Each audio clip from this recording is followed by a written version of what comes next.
Já estamos de volta aqui no nosso segundo bloco, né? Nós estamos tentando encaixar toda a explicação dos assuntos. Eu sei que é pouco tempo, mas até para ajudar vocês na questão da quantidade de materiais que tem no celular, né? Que às vezes fica insuportável, né? E vocês terminam perdendo alguns assuntos porque tem que limpar, fazer uma limpeza, aquela coisa toda.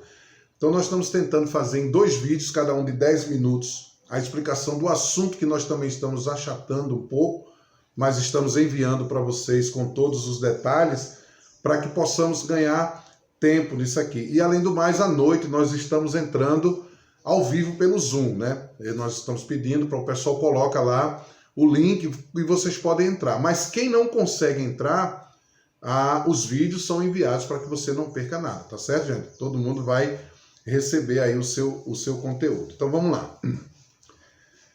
Pensar uma educação cidadã pressupõe identificar e respeitar as diferenças. A questão do respeito, identificar e respeitar.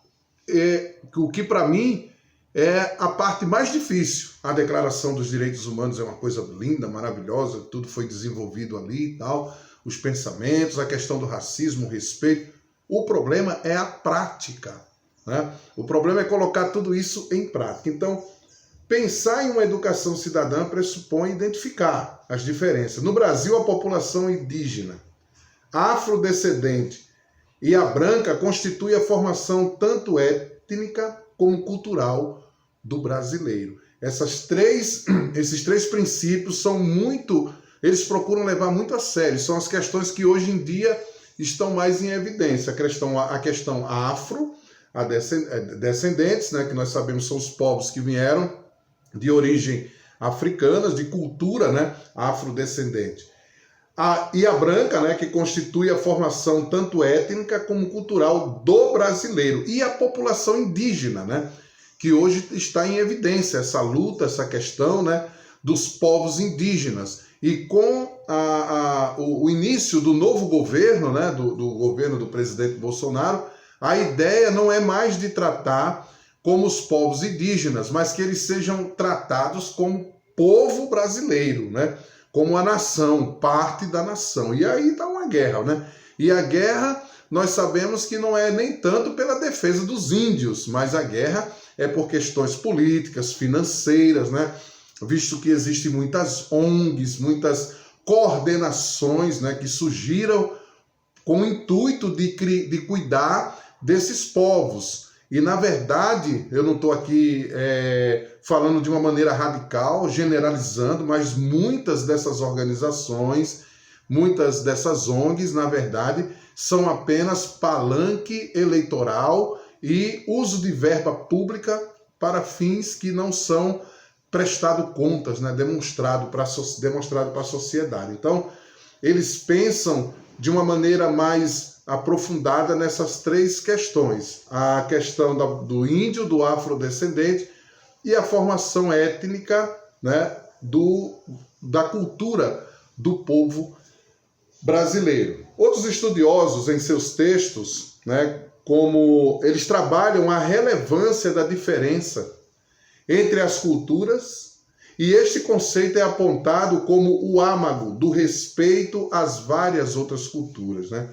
É a ideia de que, se nós trabalharmos bem certas cabeças, certas culturas, certas ideias, que ao ponto de que elas venham a se respeitarem entre si, então isso vai ser uma harmonia, vai ser uma coisa vitoriosa, vai ser uma coisa gloriosa no entendimento deles, né? Então, a luta maior é para trabalhar essas questões em ideias diferentes, em culturas diferentes, em comportamentos também diferentes.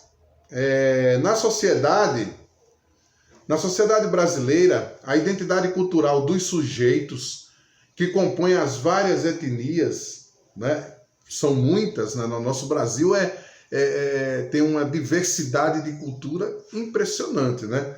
Ele diz assim, eles apontam como as lutas de afirmações de identidades e que se materializam em condições de cidadania e de seu contraponto à exclusão. Já que existe muitas etnias, muitas culturas dentro de um só país, eles querem tornar isso visível e querem materializar, né, esse seu pensamento. E um dos pontos que eles mais batem, um dos pontos que eles mais procuram evidenciar é a questão da exclusão, né? Eles querem criar uma ideia e eles querem trazer essa ideia para dentro da sua cultura para que essa cultura ela possa alcançar a todos e não deixar de fora nenhum indivíduo, absolutamente. E aí, muitas vezes, eles esbarram na sua própria cultura, né? Porque não vem de hoje. As ideias vão surgindo a cada dia, mas o ponto de cultura, a cultura em si, não é criada agora. Ela já vem, né, de uma herança de muitas e muitas gerações. E em muitas dessas culturas, os seus princípios não podem ser alterados. E agora a Declaração dos Direitos Humanos exige que ninguém seja excluído, ou seja, tratado por exclusão. E aí eles esbarram muitas vezes nas suas próprias conclusões e ideias. Outra questão importante é a educação no âmbito das relações étnico-raciais, né? É relevante na desconstrução do racismo. Educar cada cultura étnica, cada raça, cada povo, né, a entender que o racismo e a exclusão precisam ser exterminados ou precisam ser tratados de forma forte, segura, para que nenhum indivíduo se sinta inferiorizado ou se sinta menosprezado, constrangido. E para isso estão surgindo leis, né, estão surgindo diretrizes criadas pelo poder público, pelo governo, para combater, né, em alguns casos até acima da necessidade. Mas é o que eu falei, não se pode mudar a cultura por conta de que a cultura vem de geração em geração em cada etnia, é isso que eu estou falando, né? Por exemplo, os afrodescendentes, eles trazem em si a cultura do povo africano, do qual eles vieram para cá. E muitos dos seus princípios não podem ser alterados. E aí o governo quer encaixar dentro de cada cultura étnica, né, a questão do combate ao racismo e também da exclusão. São pontos interessantes que nós, né, precisamos estar aqui abordando, precisamos estar aqui assistindo a cada momento, a cada dia, né, para que nós também não venhamos a tropeçar ou ficar sem alguma informação e de repente ser pego aí de surpresa em alguma coisa. Eu quero chamar a atenção para mais um ponto aqui. No Brasil, a experiência cotidiana da população indígena esteve sempre voltada para a tentativa de políticas públicas voltada para a assimilação.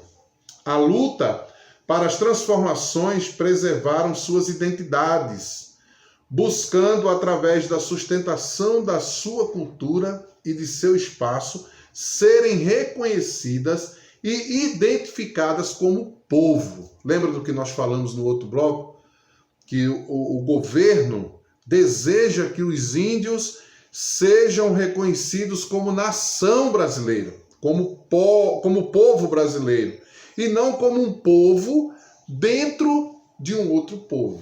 Porque se pegarmos também os afrodescendentes, os povos, por exemplo, árabes, judeus, né, e outros tantos que vivem no Brasil, de outras etnias, e se nós separarmos cada um deles por povo, como seria? Eles teriam que daqui a pouco criar um estado independente dentro de um estado, que é o Brasil. A ideia do governo é que os povos indígenas sejam respeitados por sua cultura, pela cultura indígena, mas que tenham acesso aos direitos que toda a nação, o restante da nação, também tem. E aí, você já pensou no choque, né? Porque a partir do momento que o governo tiver, ou não, né? Não sei, mas vamos supor que o governo tenha essa medida tomada e assuma o controle. muitas ONGs, muitas organizações ficarão de fora. Daqui a pouco a gente volta.